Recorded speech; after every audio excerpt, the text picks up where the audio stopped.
paz à igreja, bom dia a todos.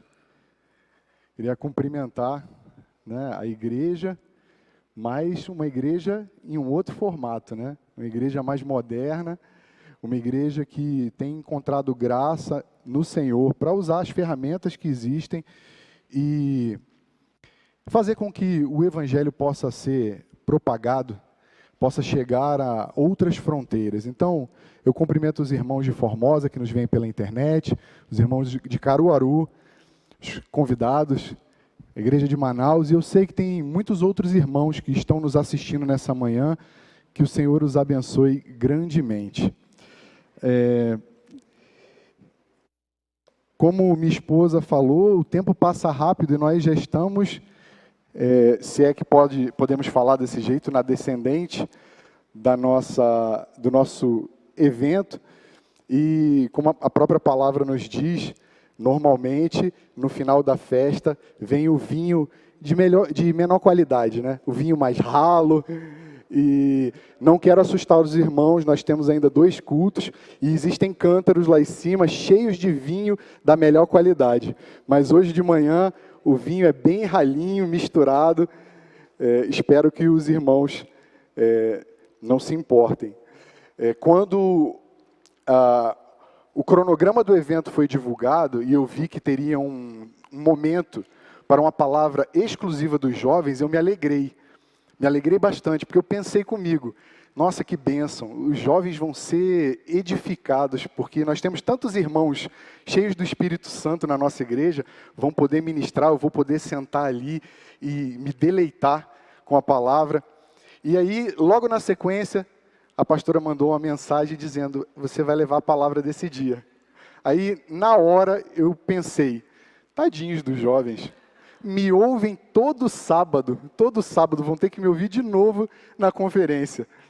Assim, nós temos jovens de fora que estão nos visitando, a Letícia que veio de Curitiba, a Letícia de Goiânia, espero que para vocês seja uma bênção e para os outros irmãos.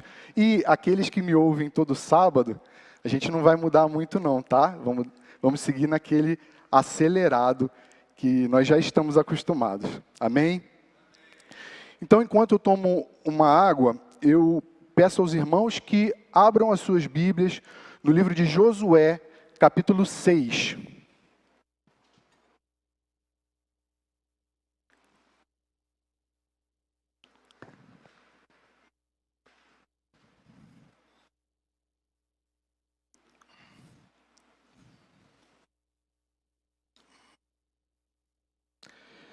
Josué, capítulo 6, nós vamos ler os versículos de 16 a 21.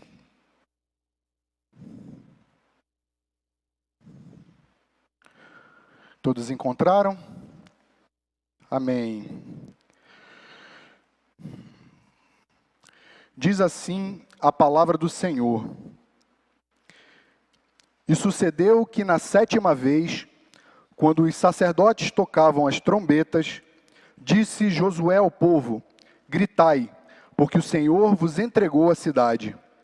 Porém, a cidade será condenada, ela e tudo quanto nela houver, somente viverá Raabe, a prostituta, e todos os que estiverem com ela em casa, porquanto escondeu os mensageiros que enviamos. Tão somente guardai-vos das coisas condenadas, para que, tendo-as vós condenado, não as tomeis, e assim torneis maldito o arraial de Israel e o confundais. Porém, toda prata e ouro e utensílios de bronze e de ferro são consagrados ao Senhor, irão ao seu tesouro. Gritou, pois, o povo, e os sacerdotes tocaram as trombetas. Tendo ouvido o povo o sonido da trombeta e levantado grande grito, ruíram as muralhas. E o povo subiu à cidade, cada qual em frente de si, e a tomaram. Tudo quanto na cidade havia, destruíram totalmente a fio de espada. Tanto homens como mulheres, tanto meninos como velhos, também bois, ovelhas e jumentos. Vamos orar ao Senhor. Senhor Deus Todo-Poderoso, Tu tens, Senhor, feito uma obra maravilhosa, Senhor, diante dos nossos olhos. Tu tens, Senhor, sido benevolente conosco, Senhor, nos dando a oportunidade de nos reunirmos, Deus, nessa que é a tua casa. Enquanto o mundo, Senhor, se deleita em prazeres, busca delícias, Senhor, nós sabemos quais são os verdadeiros prazeres. Aquilo, Senhor, que Tu tem nos ensinado a valorizar e amar, Senhor, que é a Tua palavra, que é a Tua presença. Glórias Te damos, Senhor, nessa manhã, mais uma vez, porque Tu nos permite estar aqui, Senhor. Vem com o Teu Espírito, Senhor, toca os nossos corações. Como cantamos há pouco, Senhor, amamos a mensagem da cruz, Senhor. Que essa declaração não seja mentirosa, Senhor, dos nossos lábios. Que nós nos rendamos, que não permitamos, Senhor, que o nosso coração resista ao que Tu quer nos falar nessa manhã. Graças Te damos por tudo, no nome de Cristo Jesus. Amém, amém.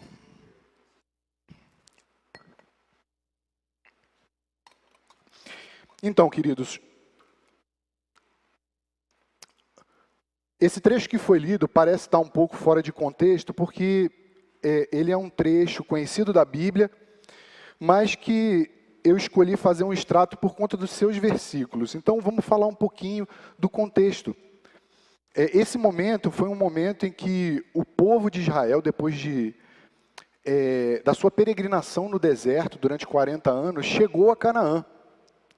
E a liderança que havia sido levantada para os primeiros anos já não estava mais com o povo. Nesse momento, quem liderava o povo era Josué. E esse momento da segunda geração tinha sido colocado diante deles a tomada de Canaã. Porque apesar do Senhor ter prometido entregar a terra, essa entrega não seria feita de mão beijada. O Senhor tem nos acordado, Ele tem nos chamado a compreender que as coisas do céu são tomadas com violência, com esforço, com dedicação.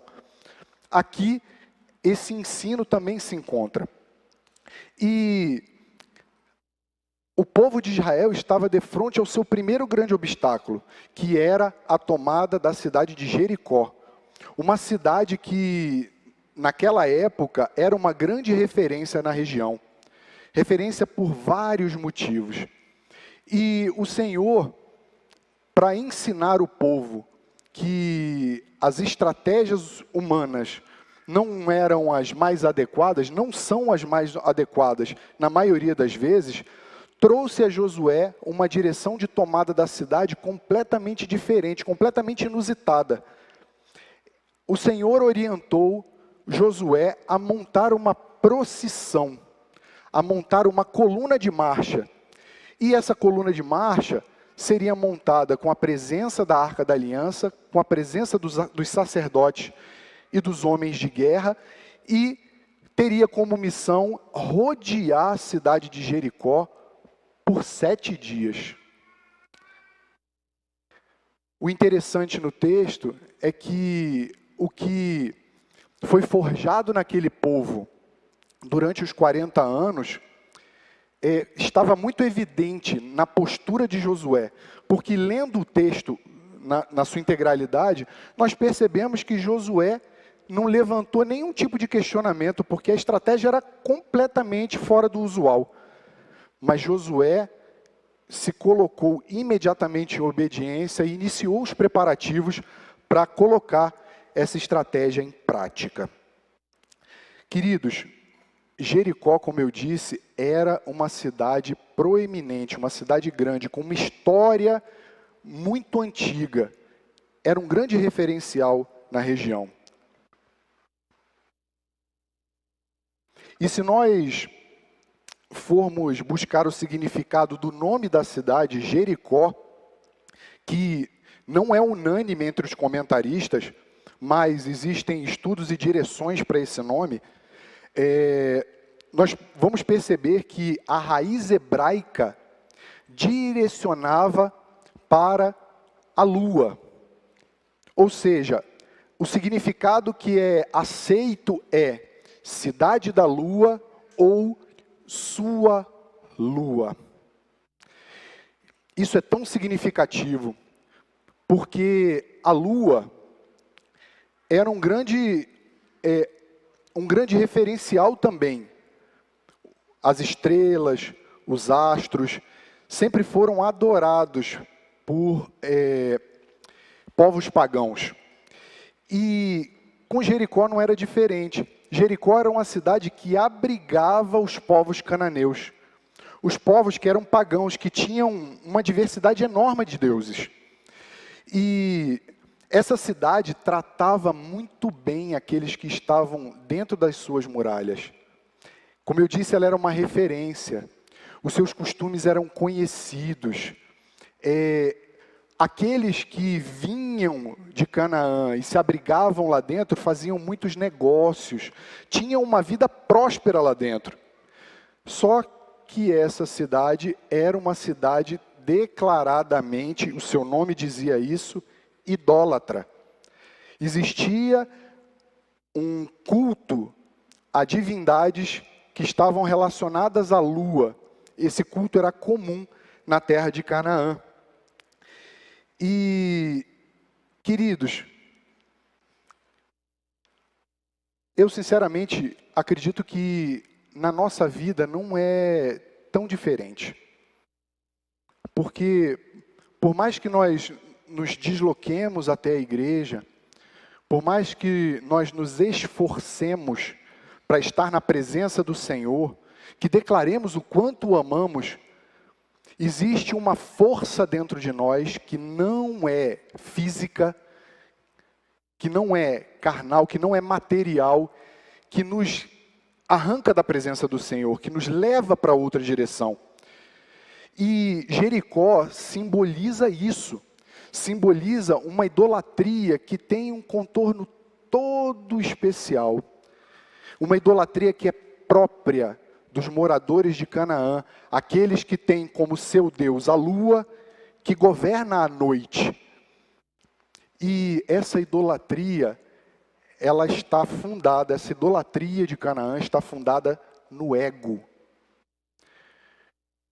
É o homem adorando a si mesmo, os seus conceitos, a sua beleza, o seu status. E, queridos, como eu disse, se nós formos honestos e buscarmos fazer uma análise minuciosa nas nossas vidas, vamos perceber que conosco não é diferente. A juventude de hoje é uma juventude que é muito suscetível à ministração do ego. Nós temos aí uma geração que tem muita dificuldade no que diz respeito a relacionamentos, que tem manifestado uma ansiedade, uma depressão que é crescente. E isso se dá porque não encontra uma aceitação de quem ela é, uma aceitação mais fácil. Porque nesse contexto em que todos querem que o seu eu seja valorizado, há choque. Há choque. Então não há espaço. Por isso os jovens sofrem tanto hoje. E Jericó, com as suas características, com a sua geografia, com a questão das muralhas, nos fala muito a respeito desses males que têm que ser combatidos pelo jovem de hoje, especialmente o jovem cristão. Nós não estamos isentos da influência do mundo, nós não somos apartados completamente, por mais que Deus queira que isso aconteça, mas como eu falei, existe uma força invisível dentro de nós, gerada pelo pecado, que faz com que essa batalha não seja nada simples. Sua lua. Em Gênesis 1,16, nós encontramos a descrição da criação dos luzeiros, que diz assim, Gênesis 1,16, e fez Deus os 2 grandes luzeiros, o maior para governar o dia, e o menor para governar a noite, e fez também as estrelas. Queridos, a criação, ela é maravilhosa. Tudo que Deus faz é perfeito. Tudo que Deus faz é cheio de graça, cheio de poder. Só que o homem não consegue se manter fiel ao propósito de Deus dentro da criação. O homem distorce tudo. O homem faz com que aquilo que Deus criou, que é belo, se deturpe e fique feio aos olhos dele mesmo. Isso acontece com a palavra de Deus. Isso acontece com muitas congregações hoje que, para o seu próprio benefício, que cometendo o mesmo pecado dos moradores de Jericó, o pecado da idolatria a si mesmo, torcem a palavra de Deus para seu próprio benefício. Êxodo 20, versículo 4, fala dessa idolatria que nós vamos tratar um pouquinho nessa manhã. Não farás para ti imagem de escultura, nem semelhança alguma do que há em cima nos céus, nem embaixo na terra, nem nas águas debaixo da terra. Queridos, no que diz respeito a culto a imagens, a culto a coisas estranhas, o Senhor não estabeleceu nenhuma exceção. Tirando o próprio Deus, nada, absolutamente nada, pode ser cultuado. E o pecado dos cananeus era assim, olhar para a criação, olhar para a lua, que o Senhor fez para governar a noite, para ser um luzeiro, para mirar a grandeza de Deus, o poder de Deus, a sua majestade. Eles mais uma vez, mostrando quem é o homem, distorceram isso. E nós fazemos isso com absolutamente tudo. Absolutamente tudo. Vamos voltar ao texto bíblico no versículo 18, que diz assim, lá em Josué 6. O Senhor, nessa campanha, na tomada de Jericó, tinha uma advertência muito clara ao povo, que era a seguinte: tão somente guardai-vos das coisas condenadas, para que, tendo-as vós condenado, não as tomeis, e assim torneis maldito o arraial de Israel e o confundais. Queridos, a recomendação do Senhor, na verdade, o princípio que o Senhor estabelecia aqui, era um princípio muito claro, de que deveria, mesmo havendo contato com Jericó, ser estabelecido uma barreira, que não houvesse contaminação do povo com as coisas que existiam em Jericó. Porque Jericó era essa nação idólatra, era essa nação que não tinha noção de quem era Deus. E tudo que eles faziam, de fato, afrontava a grandeza do Senhor. Mas, como foi mencionado, o maior pecado deles era olhar para si mesmos. Jericó ficava num local próximo ao Jordão, que tinha uma alimentação, uma irrigação muito grande. Por isso, o clima de Jericó era um clima ameno. E o solo também era um solo fértil.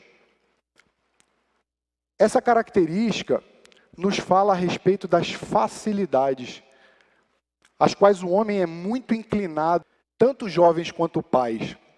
Vocês já repararam como hoje é difícil fazer com que os meninos levantem da cama? Não é complicado? Para os jovens de hoje, todo compromisso tem que funcionar na parte da tarde. De preferência a partir das 2 horas, que é horário comercial. A própria palavra, nos textos que estão rodeando o que nós lemos, falam que Josué levantava cedo, de madrugada, para fazer, não o que ele queria, não o que ele gostava, mas para fazer a vontade do Senhor. Para se dedicar àquilo que era algo muito, muito maior do que ele mesmo, do que o próprio povo que ele liderava. E a juventude hoje tem uma grande dificuldade em se esforçar. Isso é tão triste, porque, assim, nós esperamos, né, que alguns problemas fiquem da porta para fora.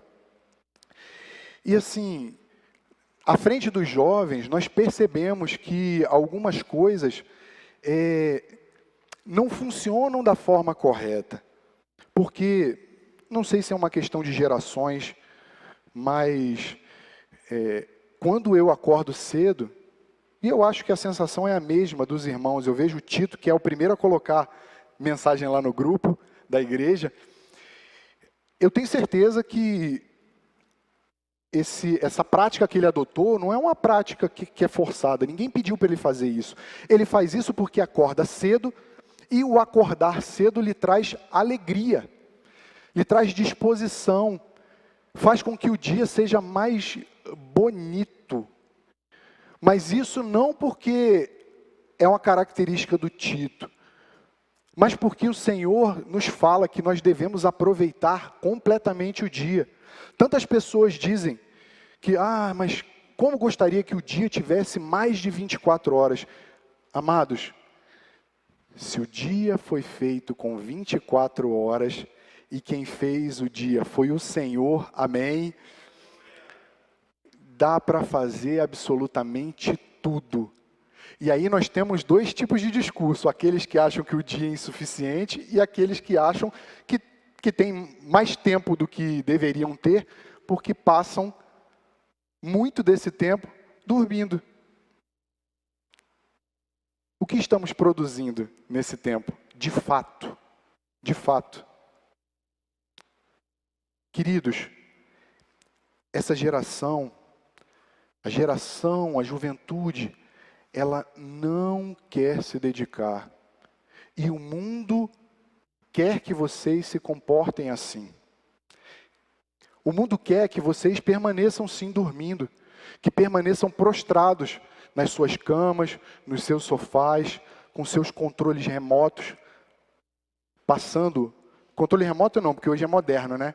É celular, passando programas de streaming um atrás do outro. Queridos, eu olho para tudo isso e vejo que há algo fora do lugar. Por que isso não incomoda a nenhum de vocês? Porque a mim incomoda. Não estou dizendo que não tiro um tempo para assistir um filme com a minha esposa, normalmente com os meus filhos. Eu faço isso também. Mas há tempo para tudo debaixo do céu, para tudo. Não apenas para ficar de regalos, de perna para cima. Normalmente, nessas sessões, sempre há uma fominha, né? Dá vontade de comer aquela pipoca. E aqueles que estão assistindo o filme não se dão nem o trabalho de ir lá dar uma olhada na geladeira para ver o que tem dentro. A maioria dos meninos usa o método primitivo para conseguir comida. Mãe, o que tem para comer? Não se levantam do sofá para ir até a cozinha, para ver se tem alguma coisa, para preparar alguma coisa. Se a mãe e o pai ficarem presos no trânsito, vocês vão morrer? Queridos, esse é o método primitivo. Tem o método moderno também. iFood. Queridos, a tecnologia tem o seu espaço, mas ela também atrofia a nossa mente e o nosso espírito. O celular está cheio de conteúdo, está cheio de informação, mas essas informações, se não forem utilizadas com o olhar para dar glória a Deus todo o tempo, a única coisa que ela vai fazer é agir como um ladrão na sua vida, tomando a sua saúde, tomando o seu tempo, tomando os seus relacionamentos. Portanto, vamos deixar que o Espírito Santo fale conosco e que a moderação que é característica da vida do cristão possa nos invadir, possa nos encher, possa fazer com que tudo que nós planejemos no dia e façamos seja feito com a mente e com o Espírito do Senhor. Amém? Queridos, no que diz respeito à vida mansa, eu não vou fazer uma enquete com os pais não, tá? Para ninguém passar vergonha. Mas eu acredito que poucos ajudam em casa. Cri, cri, cri, cri. Assim, com a máscara no rosto fica até mais difícil discernir, né? O que está chegando neles. Enfim, queridos, honrem seus pais. Honrem seus pais. Auxiliem. Eu tenho certeza que vocês veem, como eu disse anteriormente, seu pai e a sua mãe acordando cedo para colocar em prática aquilo que o Senhor deu como atribuição a eles. A casa não é um fardo para a mulher. A casa é uma alegria. Porque é nela que a família se completa. É nela onde acontecem experiências. É nela onde a palavra é ministrada primeiramente.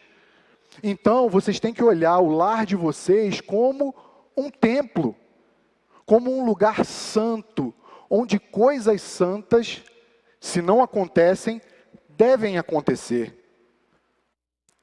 A administração desse lugar, ela cabe à mulher como direção, mas a mulher não está sozinha, a mamãe não está sozinha, ela precisa de ajuda. Quando o tabernáculo foi levantado, o Senhor separou uma tribo inteira para o serviço. Uma tribo inteira, os levitas, todos eles, dentro das regras do separar do serviço, ligadas à idade, serviam no templo. Não era o sumo sacerdote que trabalhava somente. Ajudem seus pais em casa. Queridos, isso vale para os mais velhos também, tá? Porque nós temos jovens adultos que ainda moram com os pais. E porque estão sob o teto dos pais, devem amor e respeito. Não custa nada chegar para o pai e falar: pai, como é que está a situação esse mês? O senhor sabe que eu estou trabalhando. O senhor está precisando de alguma ajuda? Posso pagar uma conta de luz, uma conta de água? Não faz mal. Pelo contrário, o Senhor olha com bons olhos isso. Queridos, essas práticas não entravam em Canaã. Nenhuma delas. O povo de Canaã, porque vivia numa situação privilegiada, só usufruía disso. Vamos fazer diferente. Vamos fazer diferente, em nome de Jesus. Outra característica daquela cidade era a sua muralha. As suas duas muralhas, na verdade, porque tinha uma muralha externa e uma muralha interna. Essa muralha, ela simboliza o desejo de estar protegido. Um desejo que é natural, um desejo que é até lícito, mas um desejo que deve encontrar limite, porque eu não posso adotar uma postura de segurança, desejar uma segurança em detrimento de todas as outras coisas. E essa geração também faz isso. Essa geração, mais uma vez, pela muralha invisível criada pela internet, se vale das redes sociais para agir como se chama hoje haters, né? Aqueles que fazem comentários maldosos nos perfis de entidades, de pessoas. Isso debaixo dessa proteção invisível, dessa impunidade, porque de fato chegar até um ato desse e punir quem fez isso não é fácil hoje. Os jovens estão se protegendo nisso e com isso estão deixando relacionamentos de lado. Queridos, o livro de Gênesis, lá no capítulo 2, nos ensina que não é bom que o homem caminhe só, que é importante desenvolver relacionamentos, que nós temos que lutar contra essa cultura do isolacionismo, porque hoje tudo eu faço à distância. Eu acho que, mais do que nunca, essa pandemia serviu para que o homem encontrasse respaldo em se manter distante de tudo e de todos.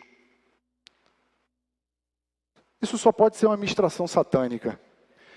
Isso só pode ser uma visão alimentada pelo inimigo. Porque o próprio Deus fez o homem para caminhar junto, para ter comunhão, para dividir experiências no Senhor, para se sustentar na fé. As muralhas de Jericó, que representam essa busca por proteção, nos afastam. Eu vivo falando para os meninos lá em casa. Ah, mas eles falam, né? Eu devo ir mesmo? Deve. É importante estar presente, por mais que na nossa visão humana não exista absolutamente nada para fazer naquele evento da igreja ou numa visita aos parentes. Enfim, devemos nos esforçar para enxergar com olhos espirituais todas as oportunidades que o Senhor nos dá. Todas as oportunidades que o Senhor nos dá para estarmos juntos. Nós ouvimos nessa época de pandemia, alguns dizendo, graças a Deus que eu não preciso sair de casa, não vou precisar visitar ninguém. Queridos, a igreja do Senhor sofreu, mas a verdade é que tivemos que suspender nossas atividades por um tempo, não podemos estar juntos. Até hoje, algo que é muito querido de todos nós, que é o serviço de capelania, não pôde retornar. E nós sofremos com isso, porque nos foi suprimida essa oportunidade de servir ao Senhor, de dar a nossa contribuição, de amar aqueles que estão recolhidos aos hospitais. Queridos, nós devemos combater isso. Isso é pecado de idolatria. Isso é pecado de egocentrismo. Isso é pecado de egoísmo. E o Senhor não quer que nós nos pareçamos com os cananeus da cidade da lua. A nossa vida é governada pelo dia. Nós somos da luz. É isso que o Senhor quer para nós. Queridos, nesse movimento que funcionava em Jericó, havia, como eu disse, muito conflito, porque o espaço era tomado com ideias das mais variadas. Como o ego era algo estimulado, existiam pensamentos de todos os tipos, e respaldo para eles, porque se a minha felicidade, se a minha vontade, ela é legítima, ela é estimulada, como haver ordem? E isso também fala da distorção que carregamos dentro de nós acerca dos princípios da palavra de Deus. Deus não nos deu uma Bíblia nesse formato, nós dizemos que é um livro. Mas na verdade não é um livro, essa é a palavra viva do Senhor. Entretanto, como o próprio Deus ela foi feita com uma ordem. Ela tem esse jeitão, porque Deus queria que ela fosse assim, e nós nos alimentássemos dela integralmente. Ela serve para toda edificação, para toda limpeza, para toda salvação. Ela é nosso firme fundamento de fé.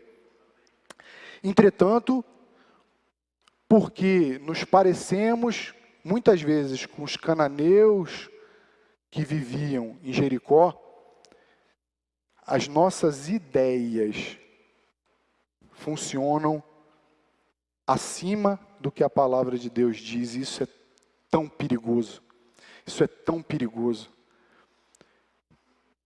Às vezes, nós trazemos textos à juventude que não tem espaço para interpretação, não tem espaço, porque é uma ordem clara, algo completo que o Senhor nos deu. E mesmo assim, por uma indisposição do coração, um ou outro jovem fala, não é assim. Eu preciso de uma confirmação em outro momento da palavra. Queridos, se a palavra me dá uma direção clara, você pode folhear da primeira à última página. Você não vai encontrar nada que faça com que o que lhe foi dito seja quebrado. Porque a palavra de Deus, ela é íntegra, ela é única, ela é completa. O primeiro versículo combina com o último. O último versículo do Novo Testamento testifica o que está no Antigo.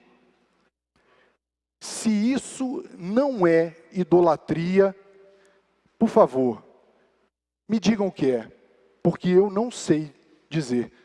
Porque é só a mente e o coração que criam uma barreira para que o Evangelho seja absorvido. Esses dias, em reuniões com jovens, numa das reuniões com jovens, termina as reuniões, a gente faz aquele momento de comunhão, fica no meio deles, busca saber o que acharam da palavra, como está a vida. Eu já vi gente rindo apesar da máscara. E assim, terminou a reunião, eles estavam sentados lá na frente no hall de entrada, e eu parei para ouvir o papo. De repente veio uma história, estava pensando em fazer uma festinha com um tema de fada. Aí aquilo ali já arranhou. Falei, fada? Eu acho que eu vou ficar mais um pouquinho aqui, né? E aí a outra, não e tal, eu gosto de unicórnio. Opa. Aí veio a cereja do bolo. Um certo desenho japonês, que eu não vou pronunciar o nome, mas, isso para não estimular os menores. Mas que, assim, me deixou assim, um pouco assustado. Eu acho que os jovens pensam que a gente nasceu de chocadeira. A gente nasceu como Adão, que nós chegamos com 30 anos, que não tivemos a idade deles, né? Eu fui jovem, eu fui criança, cresci até demais, né? Mas eu conheço determinadas coisas. Vocês devem ouvir aqueles que Deus colocou diante de vocês, para lhes proteger de coisas que parecem sutis, e de fato são, mas que são ministrações malignas na vida de vocês, brechas que vão ser utilizadas pelo inimigo para quebrar vocês, para jogar vocês no chão, para tornar vocês imprestáveis para o Evangelho. Queridos, esses desenhos japoneses eu assisti muito quando era jovem, muito, muito. E eu naquela época não tinha luz. Então, eu não enxergava da forma correta. Hoje eu sei exatamente o que eles representam. E o pastor, em alguns momentos aqui na igreja, tem falado a respeito do poder da cultura e de como ela age como desconstrutor da fé. Esses desenhos japoneses surgem de uma nação que simplesmente desconhece a nossa fé. Naquele lugar, igrejas cristãs são uma raridade. E a visão espiritual que eles têm são visões espirituais também, como o povo de Canaã. Uma visão espiritual distorcida, porque tudo aquilo que não é o Espírito Santo, sabemos a resposta. É inspirado pelo espírito de Satanás. E que ministração diabólica. Que ministração diabólica esses desenhos têm. Irmãos,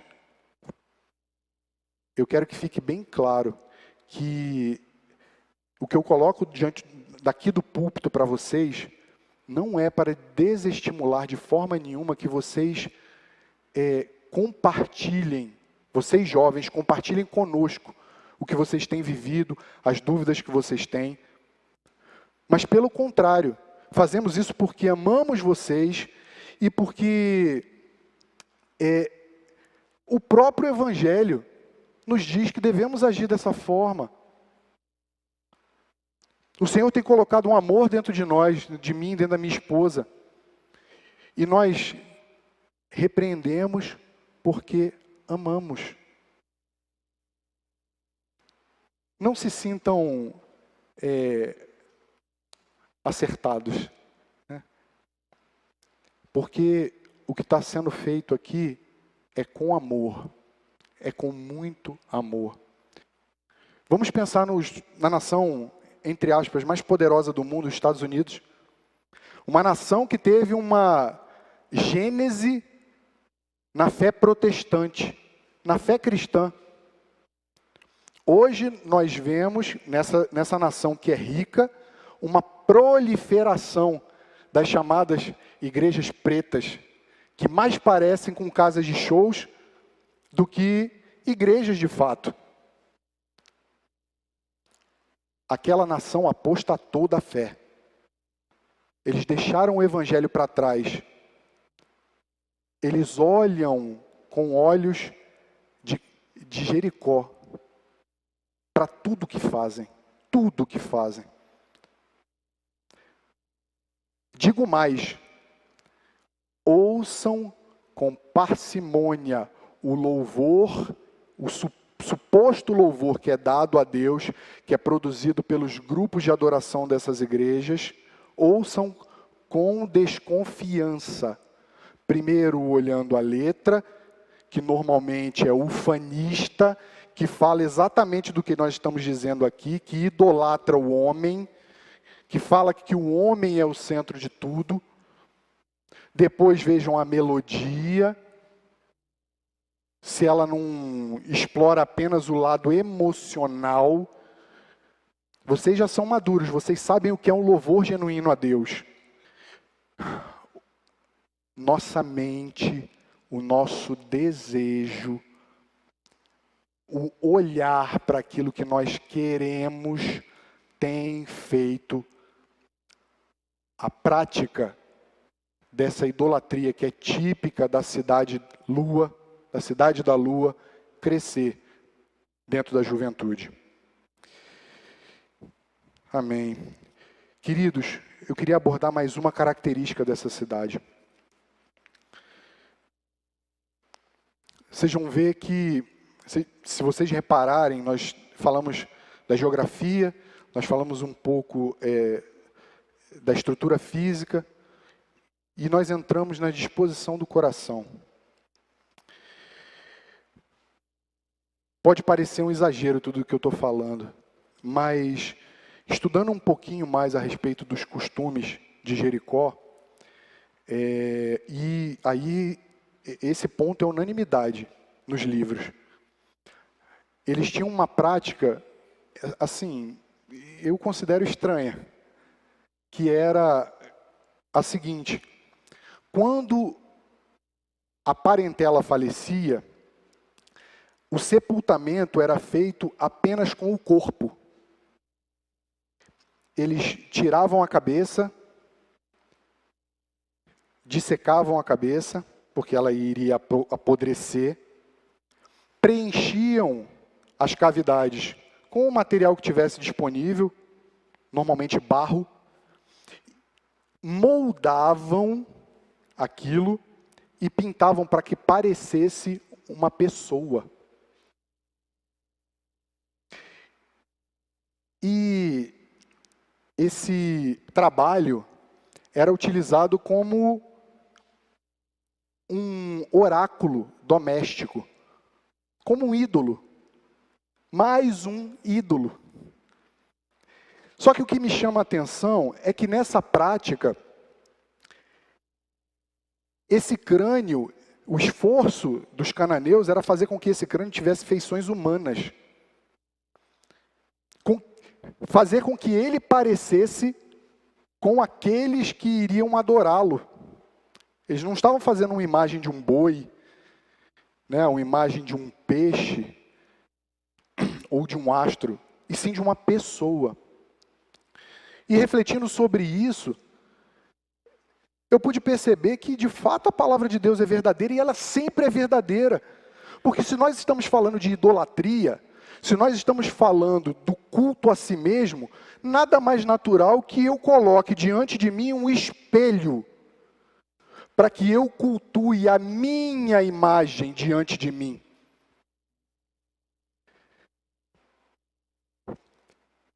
Queridos, vamos abrir o Filipenses, capítulo 3, versículo 18.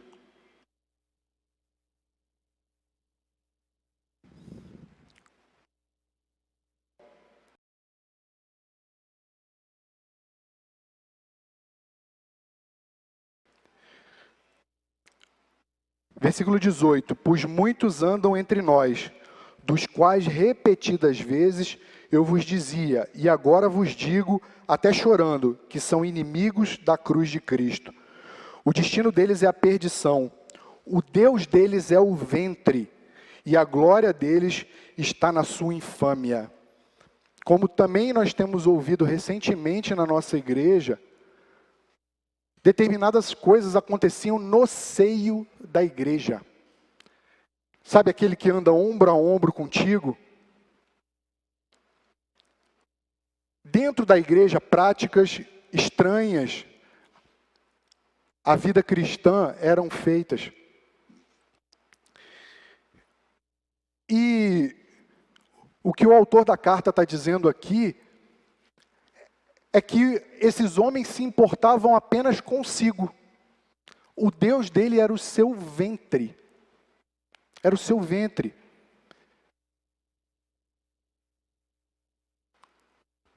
Queridos,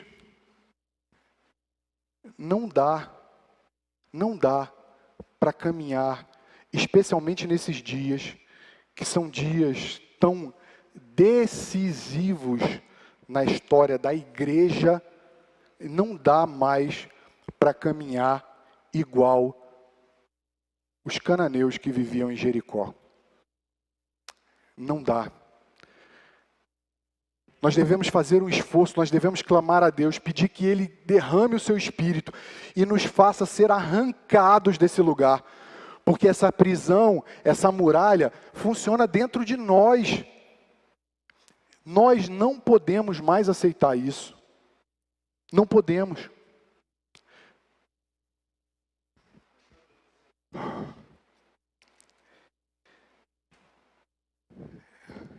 Queridos, E eu vou além. Nós estamos dando muitos exemplos aqui a respeito de práticas da juventude, mas esse não é um pecado exclusivo da juventude. Nós que somos mais experientes, que somos mais velhos, também praticamos isso.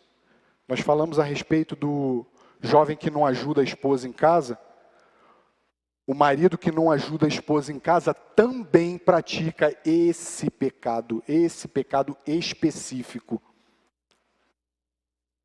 O marido ou a esposa que trai o seu cônjuge comete esse mesmo pecado, esse mesmíssimo pecado. O filho que sem uma razão suficiente, pega seu genitor, sua mãe, seu pai, e joga num asilo, porque não quer ter trabalho, também comete esse pecado. Vamos ler um versículo que está em Tiago 4, versículo 17.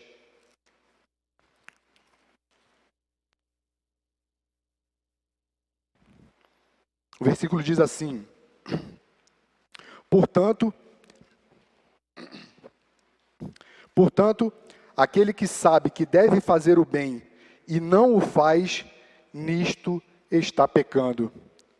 Meus irmãos, o livro de Tiago fala qual é o pecado que está sendo praticado? Ele especifica? Ele simplesmente descreve a prática, mas ele não denomina o pecado. Eu não tenho dúvida nenhuma, que esse é o mesmo pecado dos povos que viviam atrás das muralhas de Jericó.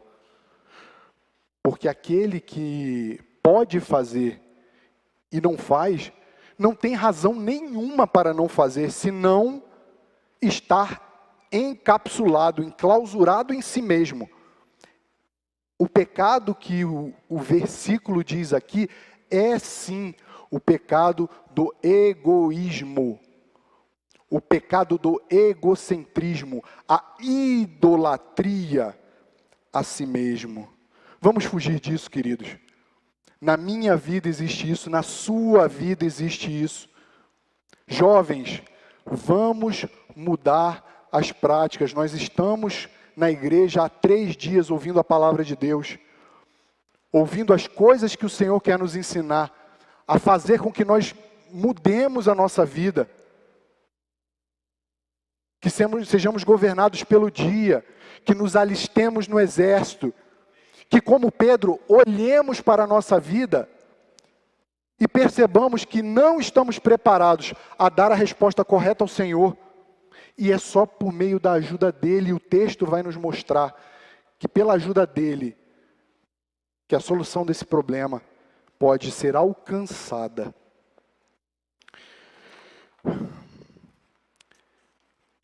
Quis Deus que Israel cruzasse o caminho de Jericó. Aleluia! Porque quem estava à frente de Israel era Josué. Quem está à frente de Israel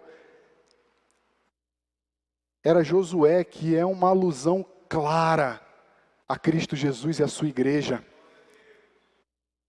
Josué cruzaria o caminho dessa cidade que era governada pela lua, que tinha seu governo à noite. E ele faria isso para trazer luz, para trazer esperança.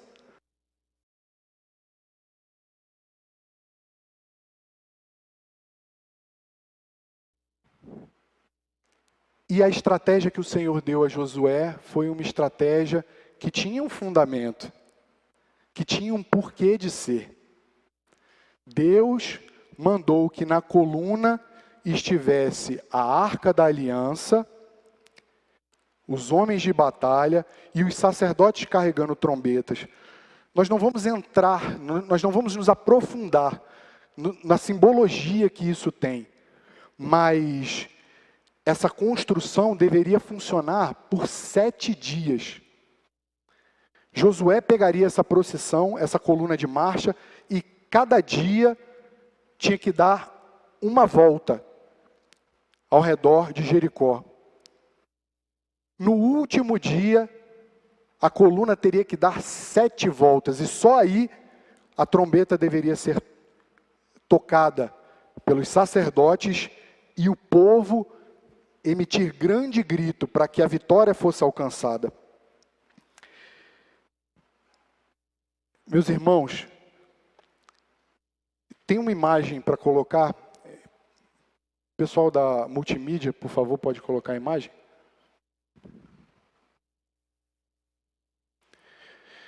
Eu procurei algumas ilustrações e achei essa, assim, além da mais nítida,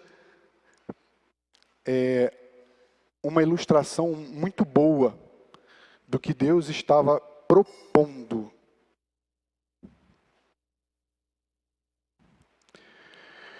Vocês podem ver aqui, sofrimento e dor. Mas nessa imagem, por mais que ela esteja focalizando isso, não é isso o mais importante. O mais importante está aqui. A Arca da Aliança. A representação da glória e do poder do Senhor. Deus fez sim um luminar chamado lua, mas Ele não fez só esse luminar.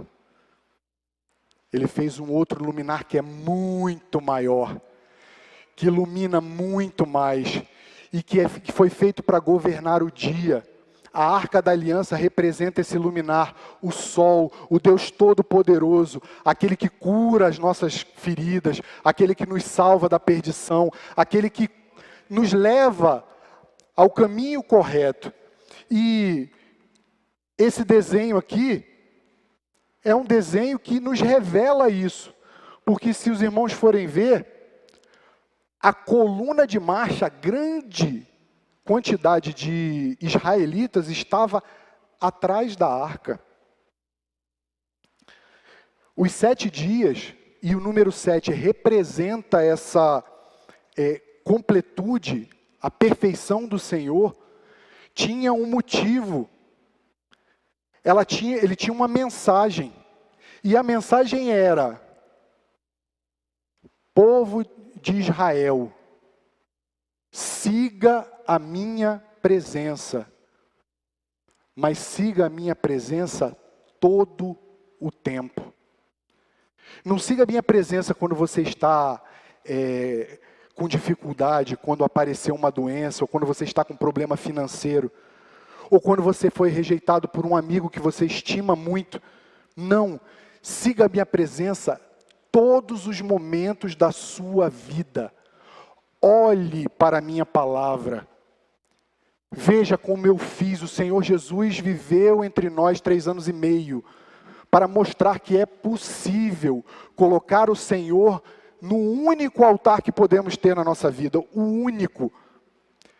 E mais do que isso, não só olhar para Ele todo o tempo, mas como está acontecendo aqui, como aconteceu no cerco a Jericó, que isso aconteça por 7 dias, aconteça de forma perfeita, aconteça de forma completa, que as nossas vidas sejam entregues ao Senhor, e que nós confiemos nele, tomemos a sua direção para tudo que nós fizermos na nossa vida, absolutamente tudo.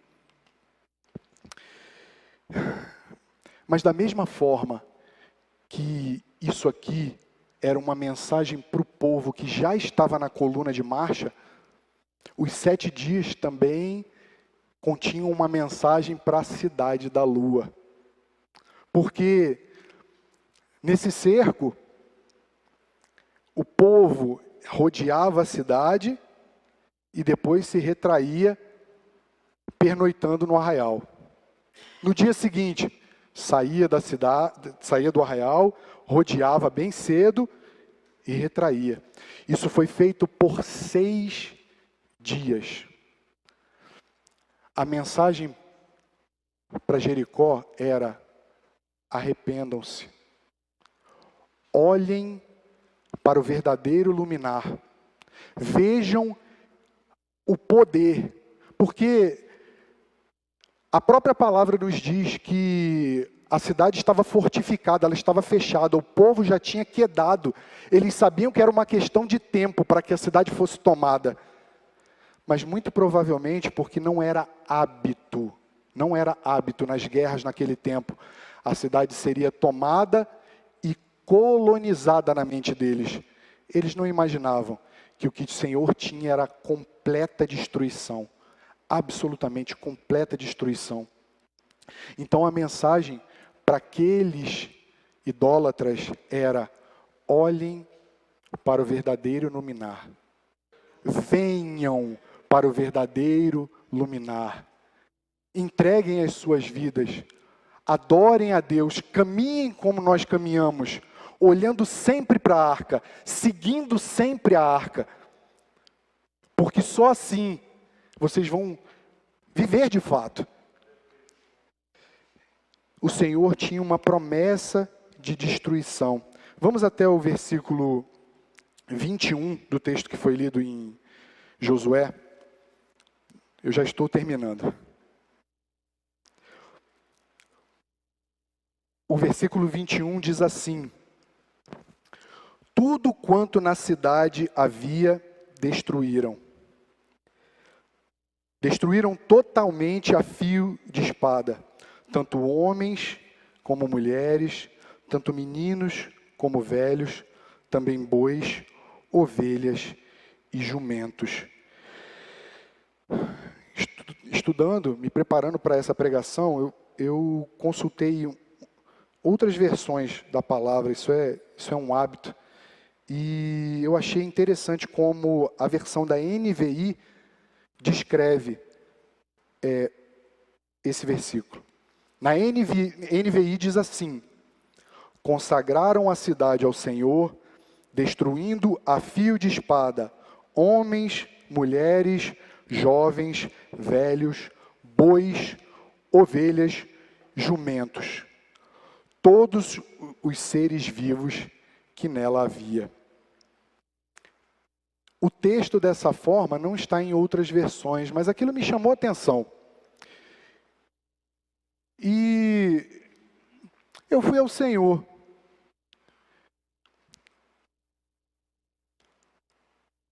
Todos os seres vivos têm uma conotação de disposição, de movimento. A palavra fala que a cidade foi destruída como um todo, que as muralhas caíram, que a cidade foi incendiada, que não houve pilhagem, as coisas ficaram e foram queimadas. Mas ela fala, nesse versículo 21, apenas dos seres que contêm vida. E isso porque na vida existe um movimentar, um mover, um trabalhar, digamos assim, ou melhor, um dar trabalho. Porque cuidar de um boi, cuidar de uma ovelha, exige de você levantar, alimentar, exige você tosquiar, porque senão ele não tem razão de ser. A vaca você tem que ordenhar. Às vezes você quer levá-la de um lugar para o outro e ela empaca. Seres vivos dão trabalho. Minha esposa, ela não tinha muita inclinação para pet, né, para animaizinhos de estimação. Aí há um pouco mais de um ano, arrumamos um gato. Eu acho que boa parte da igreja conhece o Jorge Ricardo, né? Meu Deus, que prova. Interessante, porque o gato chegou lá em casa num contexto, e aí não foi só a minha esposa que me falou isso não. Eu não vou dar nomes aqui. Tá bom? Me disseram que não dava trabalho nenhum. Ah não, pega o gatinho, tranquilo. Ele é que nem um peixe no aquário. Meu Deus do céu, para quê? O gato faz as necessidades onde não deve. O gato destrói a mobília da casa. O gato mia à noite. Nossa, o gato faz a festa. O gato faz a festa. E eu falei assim, estou decidido. Nunca mais. Tem 2 semanas a gente está com o segundo gato em casa. Mas tem uma justificativa, tá? Foi para ajudar 2 irmãos que estão numa situação pior do que eu, que tem 9. Peço que orem por mim e por esses irmãos, tá bom? E, queridos, é impressionante. Gato não devia se chamar gato. Gato devia se chamar gasto. Porque você compra presente e ele não quer. Você compra 2, 3, 4 tipos de comida, ele só aceita a 8ª. E você compra... Assim, a gente tem que ser dono de uma pedreira. Dono de uma mina para tirar a terra que é necessária, para ele fazer as necessidades dele durante todo o dia. Meu Deus do céu, que trabalho dá gato. O contexto desse versículo fala exatamente disso. Sob a ótica da palavra, Deus tem muitos gatinhos, e esses gatinhos somos nós. Nós damos trabalho ao Senhor, trabalho. E, irmãos, eu tenho a plena convicção que o Senhor, em todo esse trabalho, Ele despende um poder que é tão grande quanto o poder que surgiu dele para a própria criação. Porque eu sinto em mim que é só pelo poder do Senhor, e um poder que é enorme. Eu sinto em mim que eu só não me afastei do Evangelho até hoje, porque é Ele que age na minha vida. Porque senão eu estaria no mesmo lugar que esses cananeus. É o Senhor que me faz acordar todas as manhãs e orar. É o Senhor que me faz ler a palavra. É o Senhor que me faz conter respostas duras, quando eu acho que devo responder duramente, porque fui afrontado. Esse poder é enorme, meus irmãos, enormes. E é o Senhor que é a fonte desse poder. É Ele que trabalha, é Ele que cuida de nós, é Ele que paga o preço para que nós sigamos o caminho que Ele nos apresentou. Vamos ler Efésios 2:8.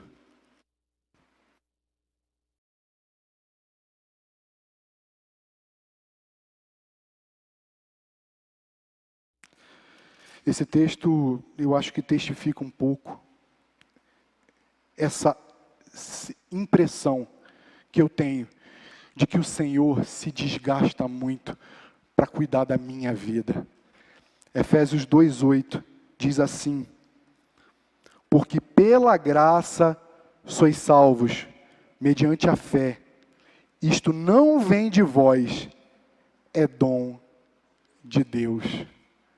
O Senhor gasta muito poder para gerar e para manter a fé de cada um de nós. Não vamos deixar de valorizar isso. Vamos buscar olhar as coisas com olhos espirituais. Buscar no Senhor a verdade sobre todas as coisas. Jovens, vamos nos mover, vamos nos levantar, vamos fazer as coisas diferentes do que temos feito até agora. Na cabeça de vocês, no coração de vocês, muito provavelmente, porque isso também se passa na minha, deve haver o pensamento de que, poxa, mas eu já fiz tanto. Não fizemos. Não fizemos. Se eu oro muito, sempre haverá espaço para orar mais. Se eu leio muito a palavra de Deus, sempre haverá mais páginas a ler. Se eu sirvo na igreja, olhe ao redor, você verá novas frentes de trabalho. Se você acha que a oferta que você deu, ou o móvel que você levantou para o seu irmão numa mudança, foi a tua cota, queridos, devemos repensar a nossa vida cristã. Porque em Deus sempre haverá mais a ser feito. Amém?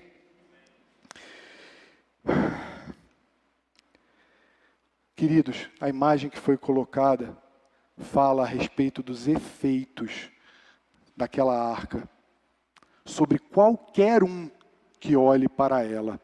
Sabemos sim que a graça do Senhor é resistível, porque senão todos já teriam vindo ao Evangelho. Mas o poder que emana do Senhor fez com que fluísse vida de Jericó. Raabe foi salva. Raabe foi desperta. Raabe foi arrancada do seu sono. E vocês sabem quando você está naquele soninho gostoso do finalzinho da manhã? Quando vem a mamãe e escancara a cortina num dia muito claro de sol. E mesmo os olhos estando fechados, eles não impedem que essa claridade imensa adentre os seus olhos e te desperte. Esse é o poder que vem daquela arca. Esse é o poder do Senhor. Não duvidem desse poder. Se vocês acham que não conseguem se livrar de determinado pecado, confiem no Senhor.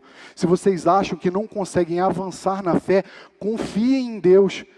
Essa luz vai alcançar vocês. Essa luz vai fazer com que vocês despertem. Raabe vivia uma vida de prostituição.